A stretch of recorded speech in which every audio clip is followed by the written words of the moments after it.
Seperti yang aku bilang tadi, Bu Mega naik jadi ketua umum partai pada waktu Bung Karno sudah lama meninggal dunia, sudah lama wafat.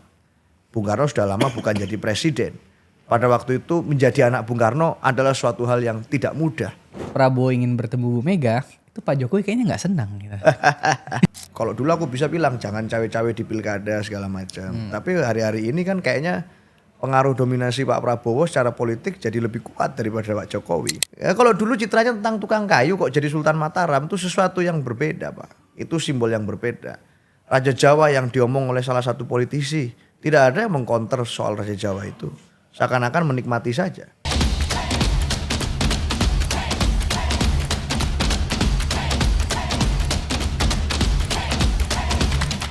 Oke, halo penonton Retorika Show. Hari ini kembali lagi di kanal ini. Ya, retorika ini kan seni dalam berbicara nih. Jadi kalau berbicara ya butuh seni supaya diyakinkan. Hari ini gue kedatangan satu bintang tamu yang gue rasa dia bisa meyakinkan kita lah sama argumennya. Siapakah dia? Aryo Seno Bagaskoro. Selamat datang, Bro. Thank you. Ini udah bukan hal baru lagi kita ngobrol kayak begini. Kalau kedatangan Seno nih pasti omongannya PDI Perjuangan. Iya dong. Gimana kabar? Sehat? Sehat. Makin sehat, makin semangat. Gue juga melihat belakangan PDI Perjuangan juga makin sehat juga. Ya kita sehat terus. Sehat terus ya. Sehat terus. Karena gue lihat berita itu ada dua hal yang menarik. Yang baru-baru ini ya. Gue ucapin selamat juga. Pertama, Mbak Puan Maharani dari PDI Perjuangan jadi ketua DPR. Yang kedua, Komandan Pacul. Komandan Pacul. Jadi wakil ketua MPR RI. Nah, gimana tuh tanggapan lu melihat situasi itu? Ya asik-asik aja. Artinya kan itu amanat undang-undang, Pak. Undang-undang B3 kita kemarin amanatnya kan memang partai pemenang pemilu legislatif dengan konsep seperti itu berhak jadi ketua DPR. Nah, kalau ada yang kemarin mewacanakan mau mengubah undang-undang B3, berarti nggak sesuai rule of the game dong kalau begitu. Dan itu sama dengan mencurangi suara rakyat kalau tiba-tiba berlaku surut aturannya. Nah, dengan kemarin tetap dilaksanakan dengan konsisten, artinya ya kita stay pada aturan main ya, that's something good. Yang kedua ya terbukti kan DPR RI di era kepemimpinan Mbak Puan kemarin juga ya banyak melakukan hal-hal yang misalnya gini, citra DPR yang misalnya sebelum-sebelumnya itu di indeks berbagai indeks dianggap tidak baik, di era Mbak Puan kan bisa menunjukkan kesolidan. Setidaknya di berbagai partai politik itu bisa mengegulkan banyak rancangan undang-undang. Termasuk misalnya ya banyak hal lah kita melihat citra DPR diperbaiki di era Mbak Puan. Jadi ya kepemimpinannya paten, maka kalau dilanjutkan ya aku kira suatu hal yang wajar. Yang paten juga ya. Paten. Gimana Bambang Pacul wakil ketua MPR? Ya top lah, beliau politisi senior. Gue lihat di apa? Iya. Di Total Politik kan videonya kan. Bambang Wuryanto menjadi wakil ketua MPR. Tepuk tangan. Korea gitu kan. Wah, iya. Mantap juga nih kader PDI Perjuangan ini kan. Artinya kan ketua komisi beliau sebelumnya punya pengalaman di legislatif panjang. Jadi ya satu hal yang wajar lah kalau sekarang dapat tugas negara jadi wakil ketua MPR. Apalagi PDI Perjuangan kan punya pengalaman rekam jejak sejarah ikut serta menginisiasi sosialisasi 4 pilar. Program yang sampai sekarang di MPR masih ya sangat ada legasinya gitu. Dan kalau dipegang Mas Bambang Pacul sebagai wakil ketua, ya harapannya bisa lanjut terus kan itu program itu. Apalagi kemarin waktu pemilihan ketua MPR kan kita juga proaktif juga mendukung agar Partai Gerindra dapat ketua MPR kursinya. Pak Muzani akhirnya dapat. Ya wajar ya suatu hal yang harus terjadi dinamikanya di MPR DPR. Tapi kan dari dinamika yang terjadi ini kan sebenarnya hal yang lancar, yang baik-baik aja. Tapi di lain sisi juga ada yang bilang gini. Sebentar lagi akan ada pertemuan antara Pak Prabowo dan Bu Mega. Ini kan sebenarnya pertemuan tokoh bangsa. Satu sisi kita lihat begitu. Tapi di satu sisi lain kita lihat ini kan juga pertemuan yang artinya koalisi akan bertambah. PD Perjuangan bisa jadi masuk. Dan kita bisa jadi kehilangan oposisi nih. Oposisi dalam artian tidak ada partai yang di luar pemerintahan. Gimana lu menanggapi itu? Itu kan hot topic 2 minggu ini gitu ya. Hot topic. Menunggu bener. Gua menunggu jawaban lu juga sebenarnya nih. Makanya. Dan aku udah berulang kali menjawab juga sebetulnya di banyak tempat dan kesempatan. Satu, ya Bu Mega ini kan udah lama berpolitik. Dan kalau bicara sebagai aktor politik, sebagai ketua umum partai, itu juga ketua umum partai terlama. Setelah reformasi juga banyak sekali perjalanannya. hubungannya dengan Pak Prabowo yang juga tidak kalah lama di politik, sama-sama lamanya, dan sebagai ketua umum Partai Gerindra, ini kan artinya kalau kita bicara konteks nowadays, satu ketua umum pemenang Pilpres, satu ketua umum pemenang Pileg. Iya. Ya kan di pemilu kemarin kan. Ada bergening positionnya juga ya. Jadi otomatis ya wajar kalau orang menunggu gitu tentang pertemuan itu mau ngomongin apa. Pertanyaannya kan itu. Iya. Yang menjadi menarik kan karena kita berbeda posisi di Pilpres kemarin. Iya. Kalau kita bicara dalam konteks pengalaman portofolio politik, baik Bu Mega dan Pak Prabowo ini kan ya pernah jadi kompetitor, ya kan di Pilpres posisi politik partainya beda, pernah juga jadi mitra kerjasama politik. Waktu Mega Pro, waktu bersama Bu Mega dan Pak Prabowo. Jadi buat aku ya menjadi wajar hubungan mereka selama ini baik-baik saja. Ya, bertemu maka suatu hal yang wajar kalau kemudian dalam konteks pemenang pemilu legislatif dan pilpres. Tapi yang jadi pertanyaan orang, yang bikin orang penasaran kan, terus mau ngapain gitu setelah ini? Apa hasil pertemuan Ya itu kan? apa ya? Apa terus outputnya kita mau apa sih gitu? Kayak apa gitu. Buat aku kok sanksi gitu ya, menganggap bahwa pertemuan ini hanya sebatas bicara tentang politik pragmatis yang transaksional, yang kecil-kecil gitu ya, low konteks politik. Menurutku hal-hal semacam bagi-bagi jatah menteri, bicara tentang kekuasaan, dapat apa, berapa, di mana dan kapan, itu nggak di level beliau-beliau. Kalau Bu Mega dan Pak Prabowo aku rasa akan bicara high context politics. Contohnya apa? Bu Mega itu berulang kali menyampaikan ke kita, harusnya dalam tatanan konstitusi kenegaraan, MPR itu tetap menjadi dikembalikan posisinya sebagai lembaga tertinggi.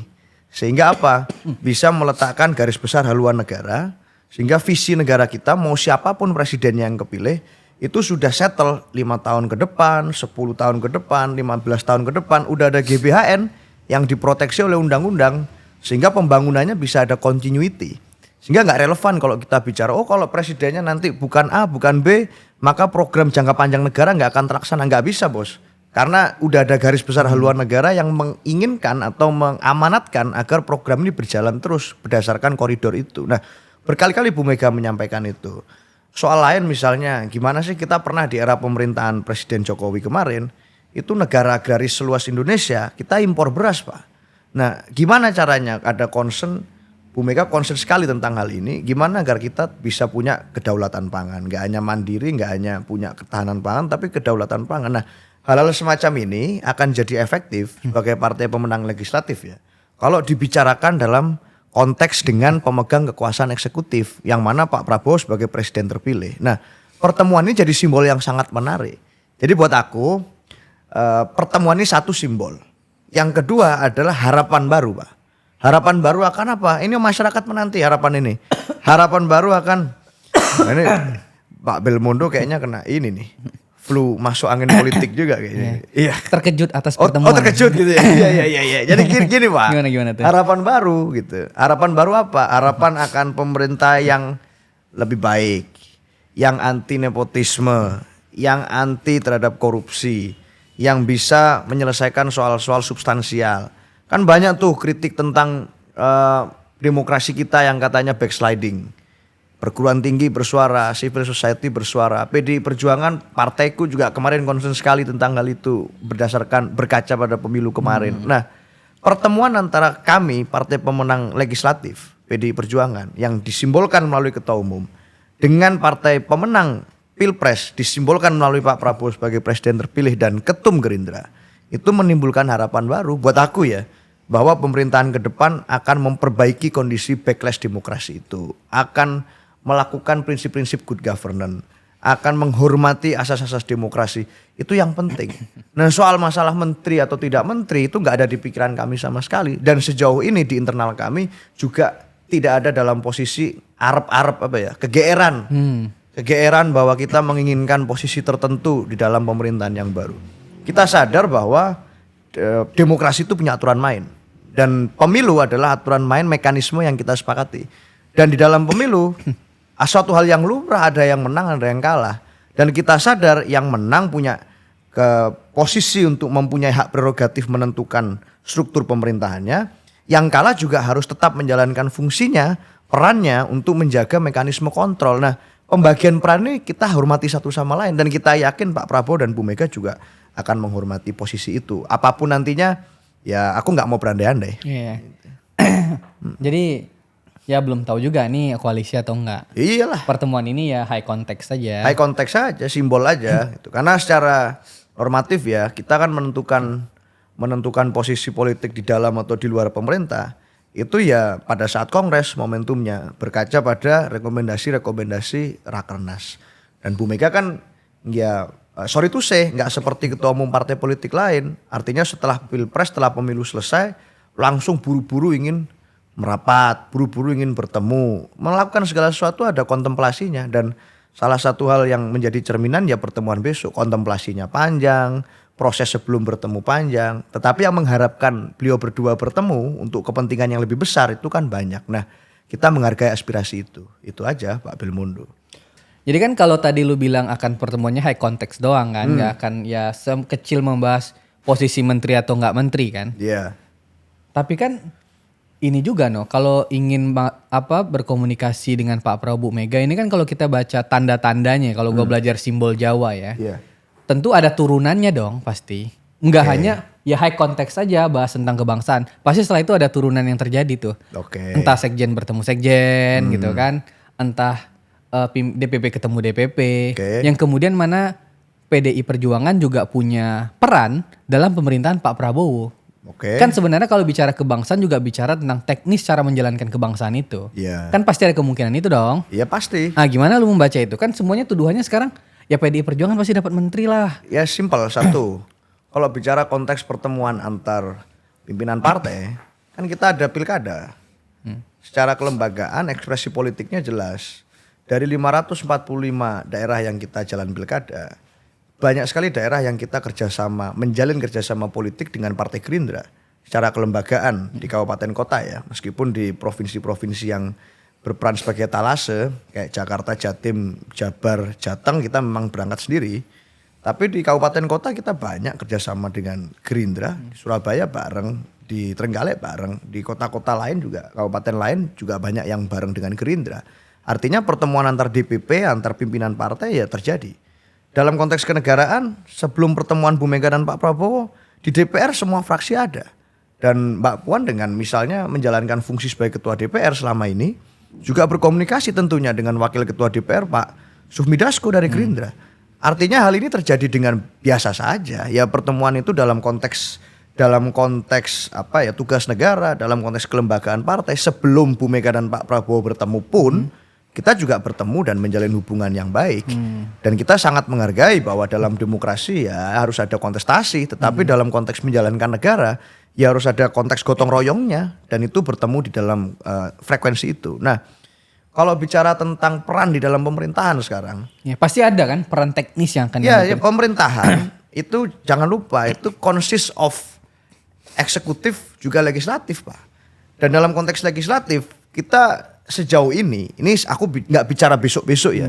Sejauh ini tadi kita udah bahas Mbak Puan Ketua DPR RI, Mas Pacul Wakil Ketua MPR, itu juga peran di dalam pemerintahan meskipun fungsinya ada di fungsi legislatif. Dan bagaimanapun dalam menjalankan hubungan yang baik meskipun secara tupoksi konstitusi DPR itu sebagai kontrol oposisi ya dalam tanda kutip bagi sistem pemerintahan presidensial. Tetapi kan perlu komunikasi yang dijalin dengan baik juga Pak.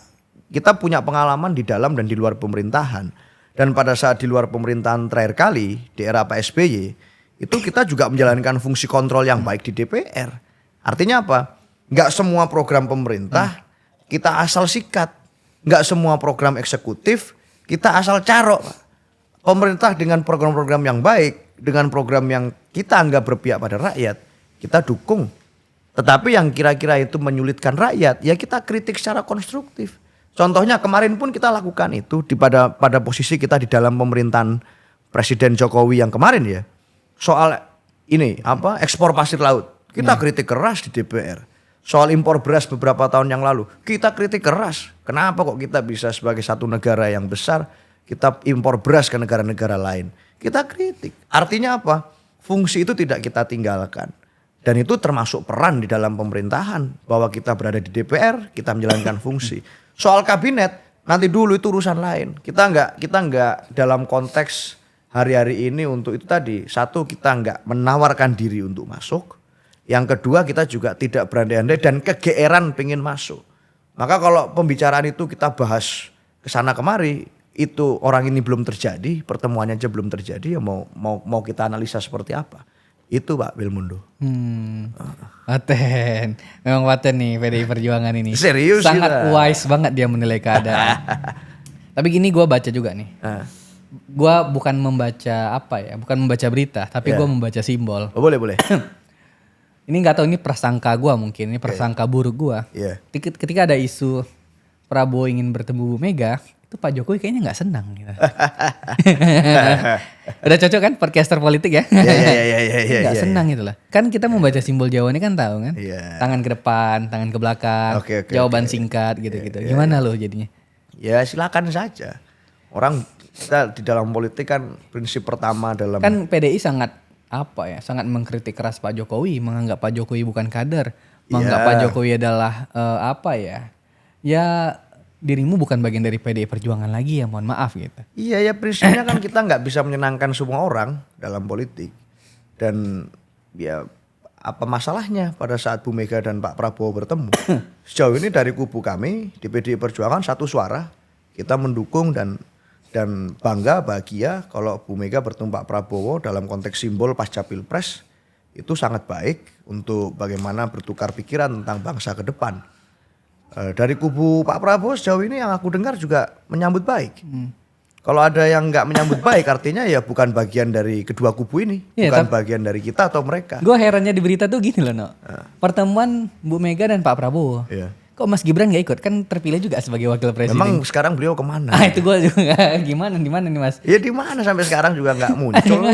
mau gimana? Kita lagi ngomongin tentang gimana membangun spektrum politik yang lebih bernas, berkualitas gitu ya. Tapi kalau nggak muncul ya masa kita mau maksa-maksa untuk muncul kan kita jadi nggak punya etika Pak. Maksud gue kenapa nggak kayak boleh ketemu presiden dan wakil presiden terpilih gitu ya? Ya beliau kalau aku bilang gini gimana? Sampai batu-batu lagi. Kalau aku bilang gini gimana? Bu Mega ketua umum PDI Perjuangan, Pak Prabowo ketua umum Gerindra. Pengennya saling ketua umum ketemu ya? Kalau semua ketua umum ketemu terus ngapain gitu? Kan itu aja. Jadi secara kelembagaan kan ada fungsi itu juga. Satu. Yang kedua, Bu Mega ini presiden RI kelima. Pak Prabowo presiden ke-8 nantinya. Maka ya kalau antar presiden ini ketemu, ya kan terus ngapain gitu. Pak Prabowo juga pernah ketemu Pak SBY, juga tidak kemudian bersama dengan Mas Gibran pada waktu itu. Dan tidak ada yang mempertanyakan gitu loh. Dan buat kita ya udah gitu. Kenapa harus ada yang gak suka? Karena kita lagi bahas pertemuan-pertemuan ini, ada kemungkinan gak Bu Mega bertemu dengan Pak Jokowi? Ya itu dia. 05, 07, 08. Ya kan presiden terpilihnya Pak Prabowo. Enggak, tapi kan kayak dalam rangka rekonsiliasi sebagai gitu ada gak sih? Apa yang mau direkonsiliasi? Ya bertemu aja sebagai mantan kader PDI Perjuangan gitu. Enggak ada yang perlu direkonsiliasi. Kalau memang ini loh rekonsiliasi. Pertanyaan gue memang suka yang begini-begini. Gak apa-apa, rekonsiliasi itu harus terjadi di kedua belah pihak yang merasa ingin dan berkesadaran untuk melakukan rekonsiliasi tertentu. Persoalannya kalau ada orang yang melakukan sesuatu yang daya rusaknya itu tidak hanya soal mengkhianati partai, tapi misalnya yang mengkritik ini dari kalangan perguruan tinggi, dari kalangan civil society dan belum dicabut kritiknya hingga sekarang. Lebih penting kan merekonsiliasi dengan mereka-mereka ini. Itu saja tidak dilakukan, terus ngapain ketemu sama kita? Itu satu hal yang step kesekian, itu step pertama ke rakyat dulu dong yang memang sedang mencari-cari dan mempertanyakan itu dulu, selesaikan dulu. Ngapain gitu loh. Enggak dalam konteks yang perlu gitu. Selain kemudian ya menambah drama saja kalau ada wacana tentang itu. Itu menurutku. Dan ini juga nih yang gue perhatikan atas fenomena pertemuan ini adalah Bang Hasto jarang buat statement belakangan. Biasa kan sering buat statement tuh Bang Hasto. Tetaplah kan sebagai sekjen kita fokus di pilkada. Jadi berbagi peran dan kita bikin pelatihan terus menerus. Tim pemenangan itu kita melatih semua total. DPP buat tim pemenangan pilkada nasional di 545 daerah. Itu digilir itu calon-calon kepala daerah dan timnya kita latih. sekjen yang full kontrol terhadap situasi itu. Oh, jadi sekjen ini nggak fokus sama yang gini-gini, lagi fokus pilkada. Ya sekarang fokusnya di situ. Dan dalam konteks itu kan ya satu hal yang wajar. Partai itu kekuatan kolektif. Siapapun yang diputuskan partai untuk membuat statement, artinya itu sikap partai. Nah dalam konteks itu ya pada saat sekjen sekarang ngurusin pilkada, ngurusin manajemen partai, kita bersiap tahun depan kita akan kongres di bulan April, ya suatu hal yang wajar. Maka ya sekarang kita berbagi tugas itu aja. Oh jadi nggak hadirnya, gue pikir karena nggak suka jadi nggak ada statement nih, ternyata ngurus pilkada. Nggak ada. Ya kan? Kita klarifikasi nanya. Iya ini jawabannya. Kita seneng-seneng aja. Okay. Terus gue melihat apa fenomena, ada dua. Satu ini dulu deh. Fenomena Tia Rahmania. Oke. Iya kan, tiba-tiba diganti sama, gue nggak tahu yang gantiin siapa. Mas Boni Triana. Ya Mas Boni Triana. Iya. Itu gimana sih ceritanya? Ya biasa aja itu sidang Mahkamah Partai yang berlangsung sudah lama. Oh itu sidangnya udah lama sebenarnya? Udah lama, setelah selesai pileg itu memang DPP Partai membuka Mahkamah Partai untuk menyelesaikan sengketa antar caleg. Masalah suara. Jadi sebelum dilempar keluar ke KPU Bawaslu, itu partai juga punya mekanisme internal. Yang semua kader partai yang nyalek sudah punya pemahaman dan kesadaran itu pada saat pertama nyalek di PDI Perjuangan. Kalau ada sengketa ya sebisa mungkin diselesaikan di Mahkamah Partai. Dan sidang itu langsung terjadi pasca pemilu legislatif kemarin. Dan keputusannya sudah beberapa bulan sebelum kemarin rame gitu. Dan artinya ya tiba-tiba ke-blow up kasus itu seakan-akan diganti karena kan rame tuh tiba-tiba beliau udah lapor ke Bareskrim lah, lapor ke sana sini kan jadi rame kan. Ya dinamika politik biasa, tapi itu sudah ada komitmen di awal bahwa memang harus diselesaikan di Mahkamah Partai. Dan udah selesai di Mahkamah Partai, udah ada keputusan sebelum itu rame.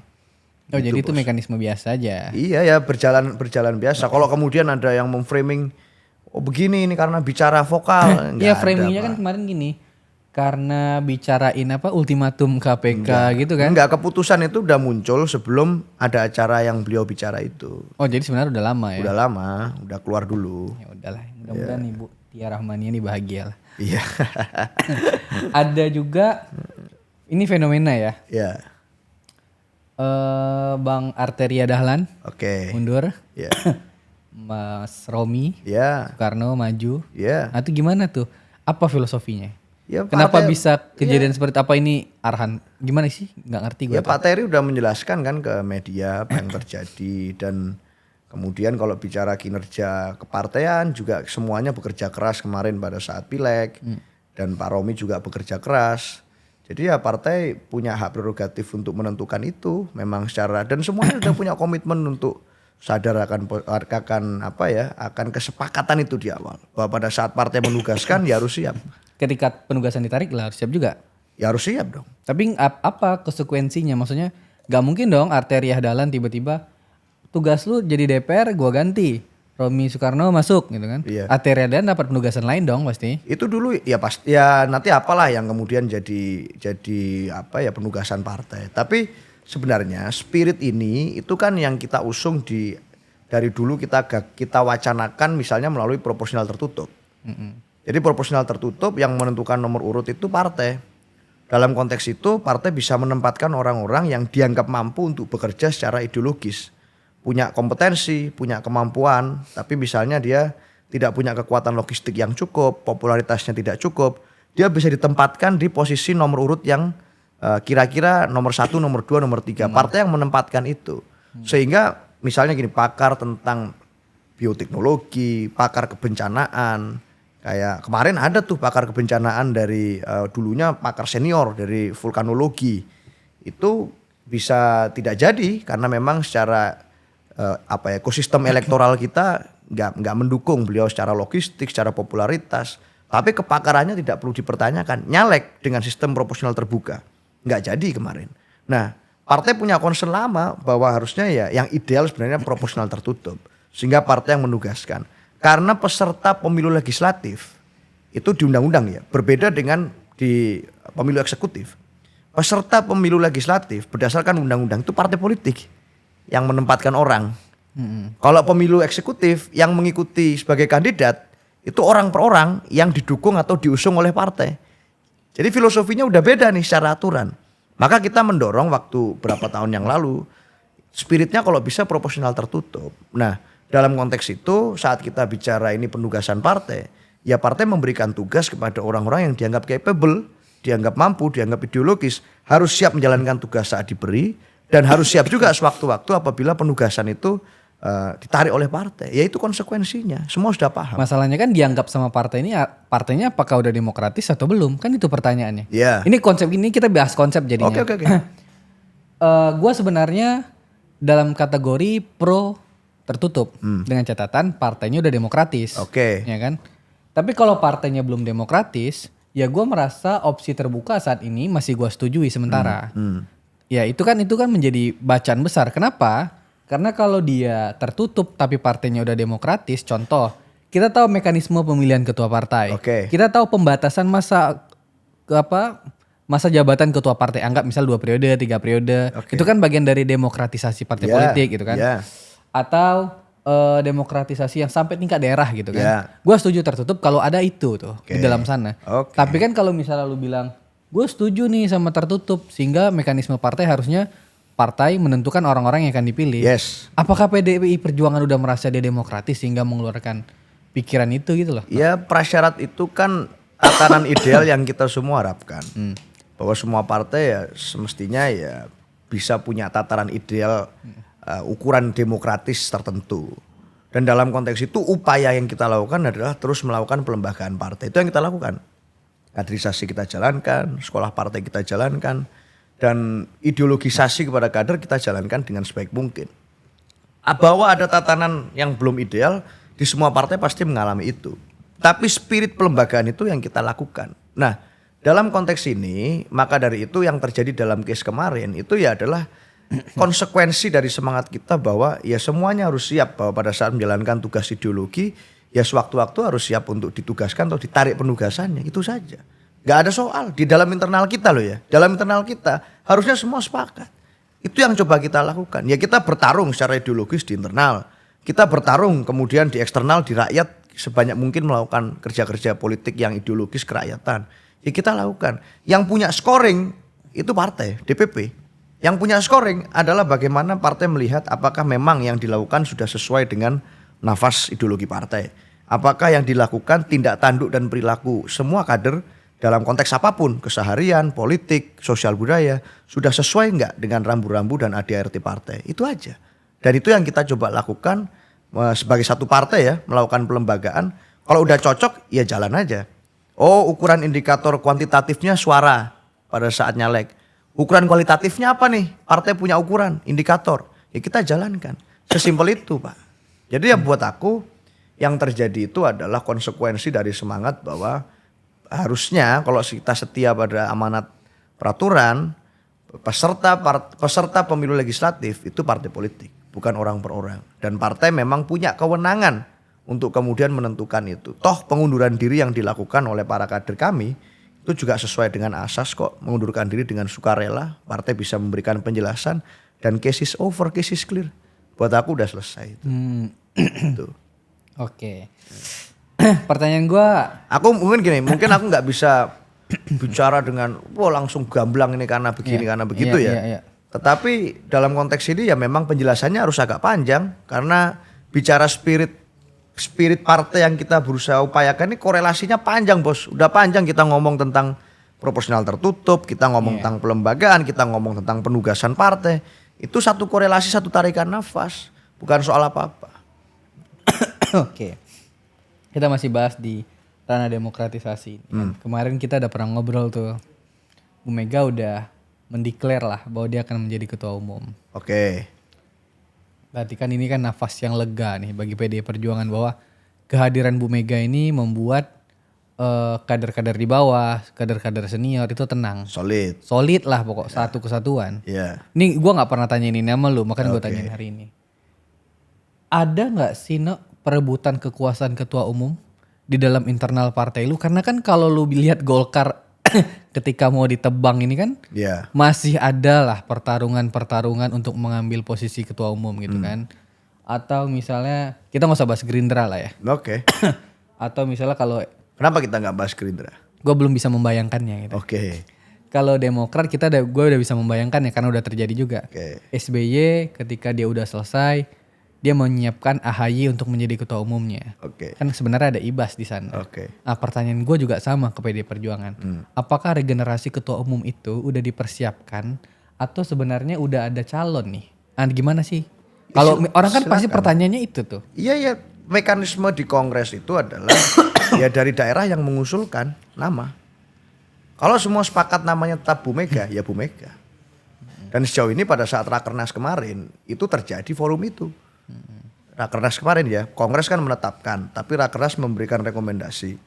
Rekomendasi dari perwakilan-perwakilan daerah itu adalah meminta agar Ibu Profesor Haja Megawati Soekarno Putri kembali bersedia dicalonkan menjadi ketua umum partai masa periode 2024-2029. Itu salah satu poin rekomendasi Rakernas kemarin yang seluruh daerah bisa datang dan punya suara untuk bicara. Jadi dari daerah. Nah sejauh ini daerah memang aspirasinya ingin Bu Mega.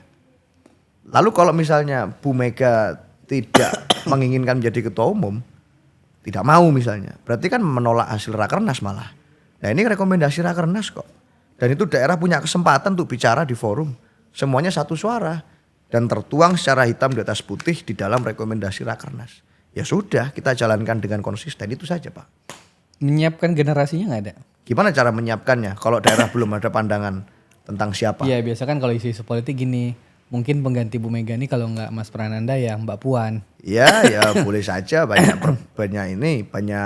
masukan dan aspirasi. Ya, kalau menurut lu pribadi gimana? Ya pasti namanya partai politik pasti menyiapkan yang terbaik bicara tentang ketua umum.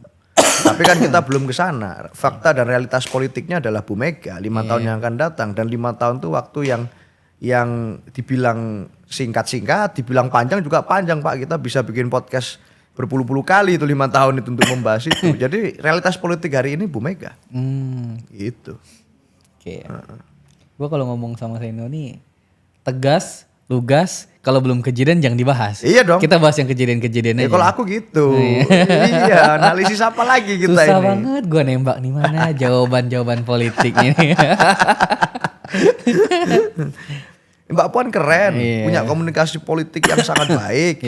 Memimpin DPR secara kelembagaan juga baik sekali. Ya kan? Mas Prananda juga keren. Secara ideologis beliau literasi politik tentang Bung Karno sangat kaya. Ya bagus semuanya. Tapi realitas politiknya Ibu Megawati Soekarno Putri hari ini adalah ketua umum. Dan 5 tahun yang akan datang kalau hasil Kongres nanti sesuai dengan rekomendasi Rakernas dan sesuai dengan yang disampaikan Bu Mega pada saat pembacaan rekom, ya beliau ketua umum. Ya itu, apalagi yang mau aku bahas. Udah clear ya? Clear.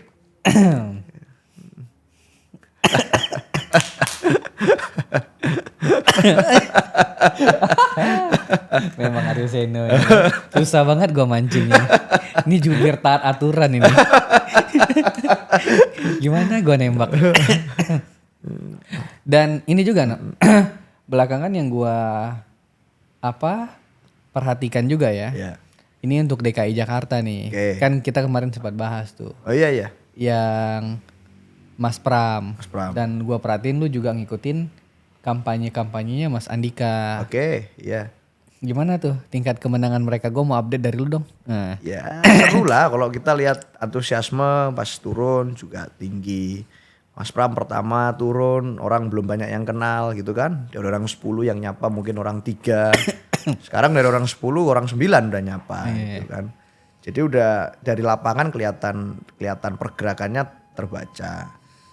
Di Pak Andika juga sama. Beliau sebagai... Kalau Mas Pram gue lihat nih, gue potong. Iya. Kalau gue lihat Mas Pram surveinya memang dia mulai tumbuh. Iya, secara survei di naik. Beberapa survei itu ya. Naik. Dia memang naik. Gue melihat tren yang positif sebenarnya. Iya. Sehingga lawannya itu ya gue rasa juga khawatir lah ya. Iya. Ya pasti khawatir melihat pertumbuhan walaupun sedikit demi sedikit. Yang penting sehat lah, yang penting sehat. Tapi Pak Andika gimana update-nya? Pak Andika juga naik terus. Artinya ya modal elektoralnya cukup tinggi. Kemarin itu survei yang terakhir aku baca 31%. Itu tinggi sekali menurutku ya. Di awal beliau segitu. dibandingkan Mas Ganjar waktu pertama maju lawan Pak Bibit Waluyo itu sekitar 9% kalau nggak salah, nggak sampai 10%. Itu pun secara mesin politik ya terbukti bisa menang dan 2 periode. Jadi buat aku kita nggak mau merasa overconfident bahwa tren positif itu pasti membawa kemenangan. Tetapi ya kita berharap semangat ini terjaga. Yang membawa tren positif kemenangan tuh di Banten. Gitu ya. Iya, itu tinggi banget ya. Tapi tetaplah semua itu yang kita menghargai masyarakat. Oh iya, ada gitu. juga tuh gue dengar istilah gini. Pak Andika lawan Ahmad Lutfi ini di Jawa Tengah.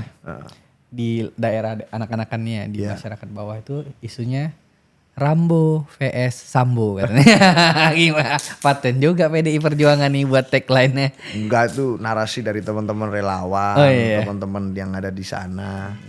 Bagus juga narasinya ini. Kita pada posisi hari ini tidak mau menganggap bahwa ada pembenturan institusi. Kita menghormati baik TNI, Polri, semuanya punya sejarah panjang di Republik ini. Marwahnya harus kita jaga. Beliau atau 2 institusi ini udah panjang ceritanya lah di Republik ini. Maka tugas beliau ini yang ada di TNI dan Polri itu mulia banget Pak, menjaga pertahanan keamanan. Janganlah kita seret-seret ke isu politik gitu loh. Satu, yang kedua, gue kan dengar itu di lapangan, gue nggak tahu makanya. Buat cek ke teman-teman apa ini isu kampanyenya. Ya kita dengar juga, tapi itu muncul natural aja. Nah, yang kedua ya semua kita hormati aturan main. Artinya ya kalau demi menjaga marwah itu agar tidak ikut di urusan sipil, ya sudah kita jaga fair play. TNI dan Polri ini perangkat negara yang posisinya terhormat. Jangan kemudian ada oknum yang melakukan cara-cara menggunakan langkah kekuasaan untuk mengunci dukungan di bawah. Itu kan menurunkan sendiri kualitas dan dignity dari institusi. Buat aku akan sangat menarik kalau ya kita setia pada komitmen supremasi sipil. Ya sudah, Pak Andika sudah jadi sipil, Pak Lutfi juga udah jadi sipil, dua-duanya jangan-jangan pemilih pemula, nyoblos pertama kali kan dirinya sendiri kan, baru pensiun purna. Iya tapi sipil artinya ya ini game masyarakat sipil, biarkan itu seperti itu. Meskipun ya kalau bicara track record silakan dilihat track recordnya saja, gimana Pak Andika pada saat memimpin TNI, gimana Pak Lutfi pada saat memimpin sebagai Kapolda. Lalu gimana Mas Hendy pada saat memimpin wali kota di Semarang, itu bisa tampak semua. Itu aja yang jadikan komparasi, nggak perlu kita seret-seret institusi untuk ikut berkontestasi. Aku rasa tugasnya untuk menjaga keademan itu tugas semuanya. Oke, sekarang kita ngomong misalnya. Oke, misal. Tadi kan lu selalu ngomong nggak kejadian Pak, ini realistis. Ya kita ngomongin jadi-jadi aja. Sekarang gue main misalnya aja deh ngomong lu. Anggaplah misalnya PDI Perjuangan berkoalisi sama pemerintahan. Misalnya nih, misalnya. Jadi pemerintahan nggak punya posisi nih. Menurut lu, itu pemerintahannya bagus nggak? Karena nggak punya partai yang oposisi sebesar PDI Perjuangan. Ya kalau aku mau bicara agak liar ya anggaplah kemudian aku bisa ngomong macam-macam. Anggaplah PDI Perjuangan tetap di luar. Gimana dong? Sama aja kalau sama-sama anggapan. Tetapi oke, kita masuk ke anggapan itu gitu ya. Ya ikut dulu permainan berpikir gua. Ya udah. Ya kita punya pengalaman baik di dalam maupun di luar. Dan kita menjaga satu konsistensi sikap bahwa pada saat di dalam kalau ada hal yang harus kita kritisi, ya kita kritisi secara konstruktif. Kalau kita pun pada saat kita di luar, ada hal yang sifatnya baik, ya kita dukung. Di fair aja. Kalau kita begitu, selama ini dari rekam jejak politik kita ya. Di Pak Jokowi kita di dalam, punya saham terbesar karena beliau dulu kader, muncul dari bawah ya kan. Tetap kita kritik kalau ada soal yang kita anggap substansial. Tapi kan Pak, kritik-kritik 10 tahun masa jabatan Pak Jokowi, 9 tahun oke, 1 tahun terakhir baru nggak oke. Bos, bicara impor beras tuh 2017, 2020 kita kritik terus. Bicara tentang isu-isu itu kita kritik, Pak. Tetap kita kritik. Jadi nggak hanya soal 2024 kemarin aja. Sebelum-sebelumnya saat ada kebijakan yang kita anggap menyeleweng, kita kritik. Iya, anggaplah dia masuk pemerintahan ini kan. Ya, makanya. PDI kan udah biasa di luar atau di dalam Iya, gitu kan. jadi bukan OKB, Pak. Oh, apa tuh OKB itu? Orang kuasa baru gitu kan. Orang kuasa baru nih yang dukung Prabowo dari 2014. Baru kerasa kemenangan kan, jadi bahagia menang. Nggak tahu ya, kalau kita yang pasti kita tidak ingin bersindrom seperti itu. Jadi ya udah ada rekam portofolio politiknya. Demokratis nggak menurut lo? Kalau semua partai berkoalisi? Ya tafsirnya bisa macam-macam. Meskipun kalau secara kelembagaan ya sebenarnya fungsi kontrol itu DPR. Bukan oposisi partai politik. Bukan parlementer kita. Artinya nggak jumlah kementerian itu bergantung kepada atau jumlah jatah menteri itu bergantung pada kekuasaan di parlemen kan. Kita kan fungsinya oposisi itu ya di parlemen sebetulnya. Gitu. Tapi kan sejauh ini kita konsisten kok, masih konsisten. Sejauh ini di pilkada kita masih berani menentang arus mainstream gitu. Jadi buat kami ya, aku harus kembali lagi bahwa ya itu belum terjadi. Apapun itu belum ada. Itu. Kita bermain lagi di bayangan belum ada. Ini gue suka nih. Gue kalau udah realistis, gue nggak bisa tanya no. Jawabannya pasti udah paling paten nih. Udah susah gue jebaknya tuh. Gak bisa gue jebak. Nah itu hebatnya Aryo Seno nih. Tidak bisa terjebak. 3 kali diundang podcast, 3 kali tidak terjebak. Ini 4 kali nih, 4 kali tidak terjebak juga. Prabowo Puan paten gak menurut lo? Apa untuk apa ini? Misal 2029 kita usung, Mas Gibran kita ganti. 2029 kan periode depan. Oke. Ganti. Maju Prabowo Puan. Paten gak menurut lo? Ya, mungkin saja. Enggak, paten gak menurut lo? Mungkin saja. Paten lah bilang dong. Kata jangan Mbak Puan, mungkin. Kata Mbak Puan kan semua di politik mungkin. Oh iya, jawaban Mbak Puan ya. Iya, jawaban Mbak Puan. Jadi mungkin saja, semua mungkin. Siapa yang menyangka bahwa kita punya kader terbaik jadi presiden tiba-tiba meninggalkan kita? Ternyata kan mungkin. Jadi kalau hanya urusan itu bagus jawaban lo. Iya kan? Kader terbaik jadi presiden terus meninggalkan PDI Perjuangan. Meninggalkan kita. Jadi presiden dipercaya partai menjadi presiden, artinya waktu itu menjadi kader terbaik. Sayangnya kita nggak psikotes dulu waktu itu. Nggak psikotes ini ya. Iya, itu aja bos. Kan gitu lah. Itu saja mungkin. Apalagi ya presiden saat ini, presiden terpilih 2024. Psikotes tuh lo harus lakukan tuh untuk harus nanti presiden terpilih ya kan. Misalnya membangun kerjasama politik di pemilu selanjutnya dengan ketua DPR saat ini. Ya lebih mungkin dong rasionya dibandingkan kemungkinan yang tadi itu. Gitu, jadi semua mungkin. Cuman apapun ada mekanismenya. Kita nyapreskan orang, nggak mau kita mengulangi kesalahan yang sama di masa yang lalu. Nggak mau, kita harus proses dulu itu. Tapi bahwa ada kemungkinan, ya semuanya mungkin. Itu. Psikotes nih gimana cara nilai orang nih kan? Rambut sama hitam, hati nggak ada yang tahu bos. Itu ya semuanya harus ngikuti mekanisme partai itu aja. Ini pertanyaan gue sering gue tanya. Masih sakit nggak sih ditinggalin begitu? Enggak, biasa aja. Biasa aja ya. Sekarang kesel nggak? Sekarang. Kesel. Ya apalagi sekarang gini. Atau bodoh amat gitu. Gini loh, semua itu nggak ada yang permanen. Orang bisa merasa dia di atas gitu ya. Iya. Bisa merasa pada saat di atas nggak butuh semuanya. A player becoming bigger than the club. Itu bisa. Tetapi kita mempelajari satu studi bahwa ternyata ketahanan atau daya kelanggengan seseorang atau sebuah ide apapun itu ya hanya akan bisa langgeng kalau dia dikaitkan dengan kelembagaan suatu institusi. Gitu. Kalau dia playing sendiri gitu hanya mengandalkan ketokohan, ya ada waktunya sepandai-pandainya tupai melompat pasti akan jatuh juga, itu pepatah lama. Lu nggak percaya ya orang ini hebat karena dirinya sendiri ya? Nggak mungkin Pak. Di negara sebesar kita ya kan, orang yang punya rakyat banyak sekali. Di antara rakyat itu yang pintar banyak. Ya kan, yang kemudian kritis banyak. Yang punya jiwa tanah air, yang bangga pada tanah air banyak. Kita terbiasa sebagai negara yang gotong royong. Nggak ada itu orang yang bisa one man show sampai ke satu titik dan melupakan jasa orang lain. Itu kalau di peradaban kerajaan kuno itu pengkhianatan yang suul adab itu nggak bisa bertahan lama Pak, begitu-begitu. Jadi di cerita sejarah kita tidak dibangun dari fondasi pengkhianatan. Ya, cerita pengkhianatan itu selalu berakhir tidak baik. Dia akan dia yang mengkhianati orang lain pada waktunya juga akan dikhianati oleh orang-orang yang dia percaya. juga akan ditinggalkan, akan ada karmanya. Itu yang kita pelajari dari leluhur kita, siapapun dia. Apa bakti yang bahasa Jawa itu? Siapa yang bilang sama gua? Gini dia.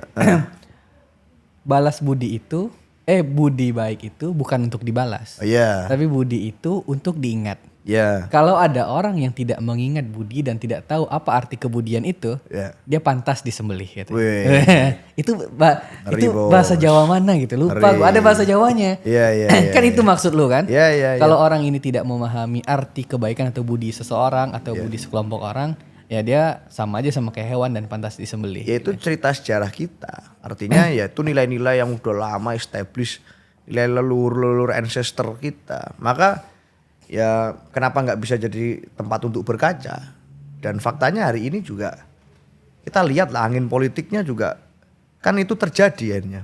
Pelan-pelan akhirnya orang menjadi ada power shift, ada transisi kekuasaan dan menjadi sangat realistis. Maka yang langgeng itu adalah lembaga.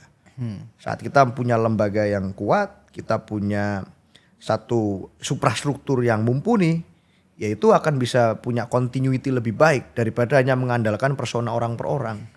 Itu di mana-mana studinya mengatakan begitu. Gitu, Pak. Memang apa ya? PD Perjuangan ini sangat super tim banget ya. Harus dong, ya kita semua harus begitu. Itu yang menurutku bisa membuat kita langgeng. Lahir di era Orde Baru yang begitu represif. Jangan salah Pak, jadi anak Bung Karno di era Orde Baru itu gak enak Pak, gak seenak ini. Kenapa gak enak? Cerita dong. Ya Soekarnoisasi dong. Proyek itu dilakukan di masa Orde Baru. Semua hal yang berbau Soekarno diupayakan untuk dihilangkan pada waktu itu. Itu fakta sejarah. Nah, jadi anak Bung Karno apalagi? Itu situasinya tidak seenak yang dibayangkan punya privilege. Bung Karno udah bukan presiden pada waktu itu. Dan kebijakan pemerintah baru adalah berupaya mengurangi pengaruh Bung Karno di mata masyarakat. Orang pasang foto Bung Karno aja takut-takut pada waktu itu. Maka privilege-nya bukan sesuatu yang kita anggap wah jadi anak Bung Karno enak di masa itu, enggak. Di Orde Baru tuh jadi anak Bung Karno nih sulit Pak. Ancaman jadinya. Sulit Pak. Jadi itu satu. Tumbuh di era itu. Gitu, punya kantor dibakar, diserang sama orang yang itu adalah proksi dari kekuasaan pada waktu itu. Mana ada partai lain yang kantor DPP pusatnya dibakar sama orang, diserbu. Yang jadi korban gugur pada waktu itu banyak sekali. Itu enggak ada. Nah, tumbuh di era reformasi kemudian mengalami demokrasi begini begitu, ada peristiwa macam-macam. Berada di luar pemerintah, berada di dalam pemerintah, sekarang diuji lagi. Bagaimana kira-kira ke depan ini di situasi demokrasi yang dianggap lagi mengalami backsliding. Ujiannya banyak. Nah, cara atau resep terbaik untuk mengalami dan mengarungi itu semua ya memperkuat kelembagaan. Itu yang kita pahami sebagai cara untuk survival skill kita yang sudah kita riset berkali-kali. Caranya pelembagaan partai. Jadi ya itu yang kita yakini. Pakai kaderisasi yang kuat, mekanisme organisasi yang kuat, maka kita punya yang aku bilang tadi mahkamah partai, kita punya apa itu semua dalam konteks pelembagaan. Selain kelembagaan, teman-teman PDI Perjuangan kan juga percaya dengan terah darahnya Soekarno. Ya, enggak? Percaya pada ajarannya Bung Karno. Ajaran, terah darahnya gimana? Misalnya seorang anaknya, cucunya, kan sangat terhormat di dalam satu lembaga ini kan? Ya terbukti misalnya Bu Mega berhasil menyolidkan kita semua. Bahwa figur Bu Mega itu menjadi sosok pemersatu. Itu suatu hal yang tidak bisa dipungkiri oleh siapapun. Bahkan di usianya yang hari ini sangat senior, Bu Mega itu masih sangat punya pemikiran yang tajam tentang bagaimana beliau bisa mengarungi situasi politik yang gak pasti. Karena beliau senior ya, intuisinya jadi clear. Oh kapan harus melakukan ini, oh kapan harus muncul, oh kapan harus... Itu ajaran Bung Karno? Itu adalah satu hal yang tidak bisa dimiliki oleh orang lain di PDI Perjuangan. Why?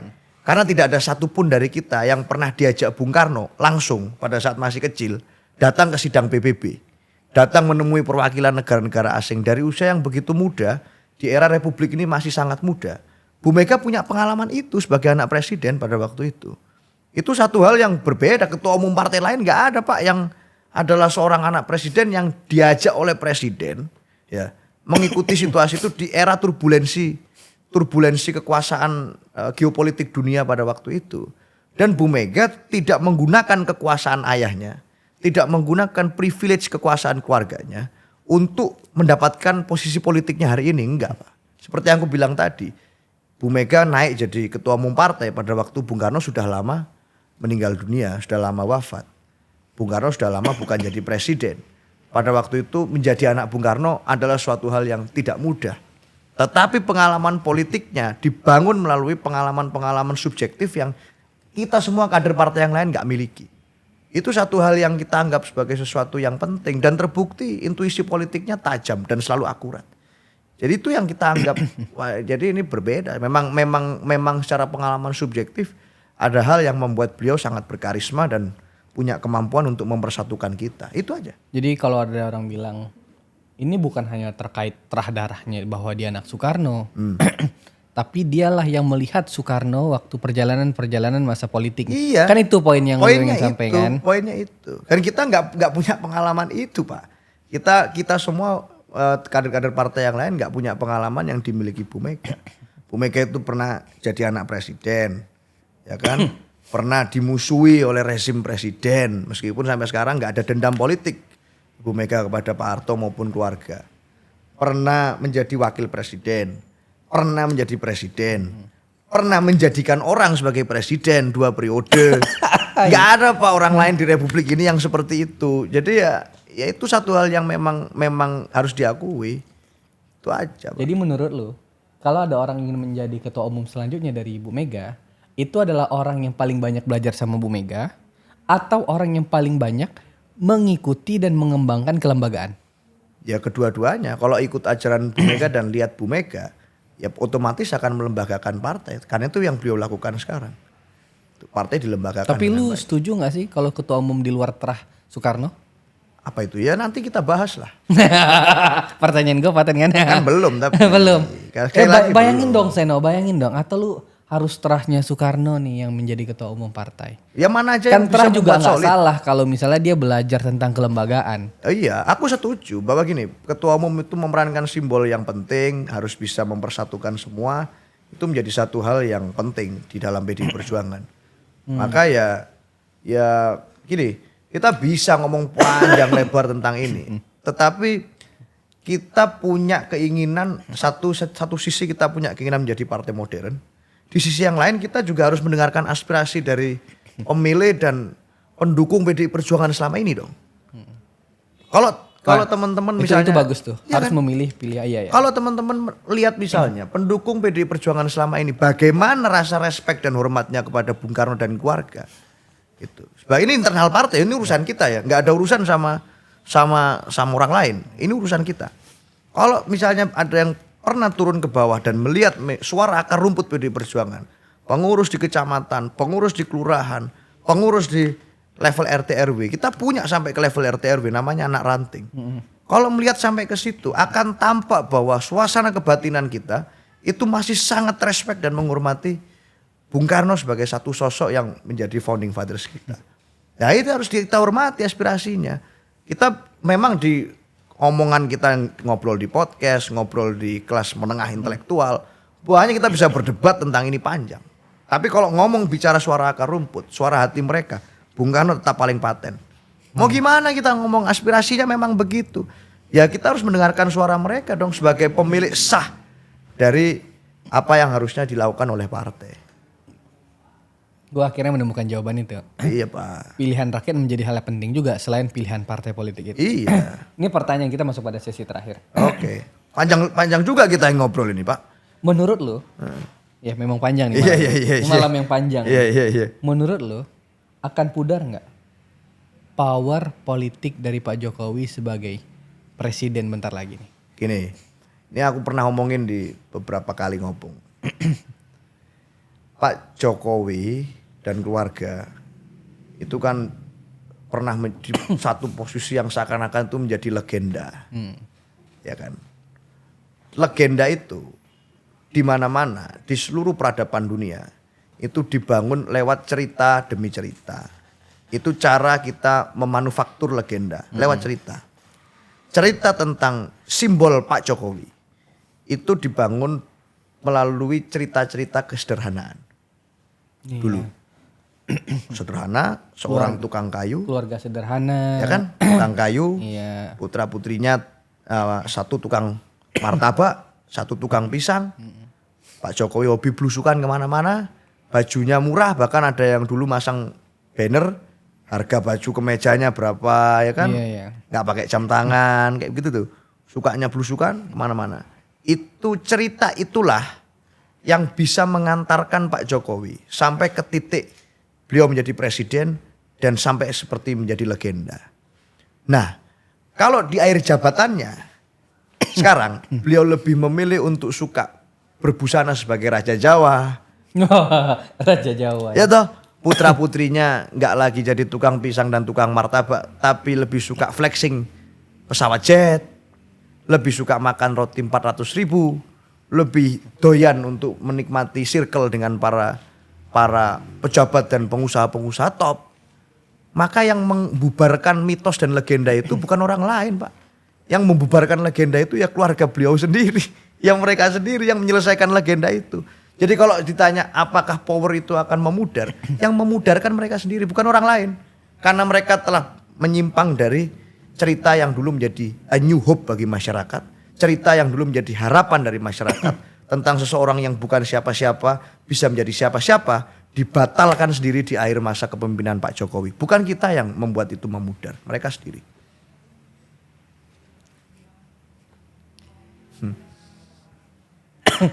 Bukan orang yang membuat dia memudar, tapi dirinya sendiri. Dirinya sendiri. Karena aku bilang tadi, legenda itu diciptakan dari cerita. Dan cerita tentang Pak Jokowi adalah cerita tentang kesederhanaan. Pada saat orang sudah menangkap adanya suasana kesederhanaan itu hilang, memudar, maka ikut memudarlah legenda itu. Simpel. Tapi gue merasa Pak Jokowi masih sederhana. Ini bukan karena apa-apa ya. Ya boleh. Ini penilaian objektif gue ya. Boleh. Dia nggak ya masih belusukan juga. Maksud gue dia tetap sederhananya Pak Jokowi sederhana aja. Kalau gue menangkap, lu kan membacanya karena ada tingkah laku dari sanak keluarga. Ya. Yang kemudian seolah-olah flexing. Ini kan ini poinnya tuh kan. Poinnya itu. Tapi gue melihat Pak Jokowi sebagai pribadi ya sederhana ya. Gak yang gimana-gimana tuh Seno sebenarnya. Ya boleh-boleh saja orang menangkap seperti itu. Aku bisa juga punya interpretasi. Pada saat pakai kostum Raja Jawa Sultan Mataram itu kan sesuatu yang berbeda dari citra yang 17 tukang Agustus kayu. itu. Iya. Kan 17 Agustus baju adat terus yang dipakai. Ya kenapa Sultan Mataram? Katanya tadi politik Jawa, politik simbol. Oh iya ya. Iya kan?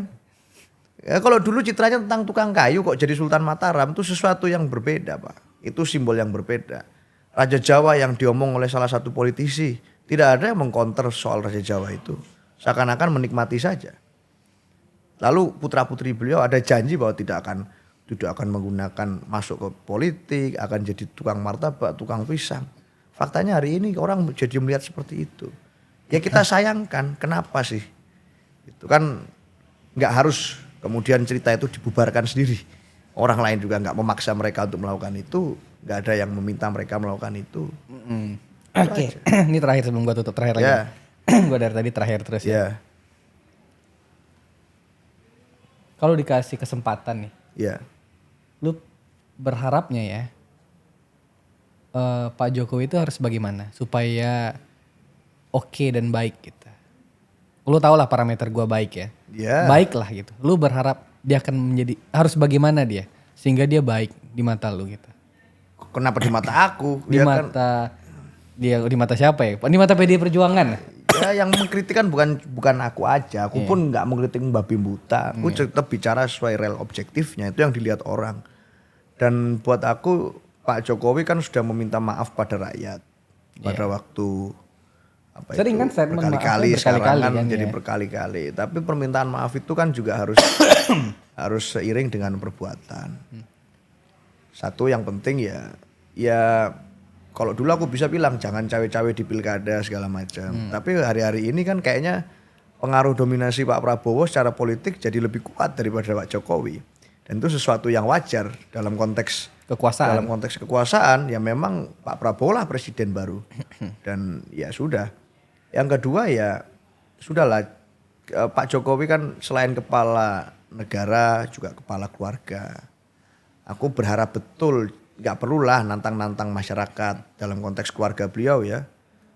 Putra Mulyono apa itu gestur yang nggak perlu buat aku. Kenapa sih? Masyarakat itu kan ya nggak butuh kemudian dianggap kritiknya itu seakan-akan jadi angin lalu aja gitu. Jadi buat bahan bercandaan. Kita nggak sedang bercanda Pak. Kita teman masyarakat yang marah-marah pada saat peringatan darurat, teman-teman yang itu sempat dipukuli oleh teman-teman pada saat di DPR, yang mukuli dan yang dipukuli itu kan ya sama-sama tidak sedang bercanda pada waktu itu terjadi itu. Kenapa kemudian ditanggapi dengan respon yang sebegitu receh buat aku. Buat aku hal-hal semacam itu sebaiknya dikurangi lah. Itu bukan itu Pak Jokowi yang dulu aku coblos tahun 2014 dan 2019. Oke. Terima kasih banyak. Thank you. Arya Seno cukup mendalam nih, yang terakhir cukup mendalam. Gua memahami betul. Goresan luka hati ini. Ya kan wajar Pak aku ngomong begitu, itu aja. Aku nggak ada dendam, nggak ada kebencian ya. Tapi ini pure karena aku dulu memilih beliau. Itu serius aku dulu mencoblos beliau. Gue juga coblos. 2014 aku enggak ya, 2014 enggak. Aku sorry, aku ralat. 2019 pemilihan presiden pertamaku. Ya, itu aku mencoblos beliau. Oke. Itu. Terima kasih banyak Arya Seno. Thank you. Terima kasih banyak. Nanti dikasih lagu sedih dikit. Biar masuk openingnya. Oh gitu ya. Biar kita sedih-sedih. Kita happy sekarang, kita happy. Kita happy Menyongsong pemerintahan baru harus happy. Bersama Pak Prabowo kita dan happy. sayonara pemerintahan lama. Udah gitu aja. Bentar lagi lu gini juga nak. Oke gas. Enggak lah. Terima kasih banyak Seno. Terima kasih banyak teman-teman Retorika Show. Thank you.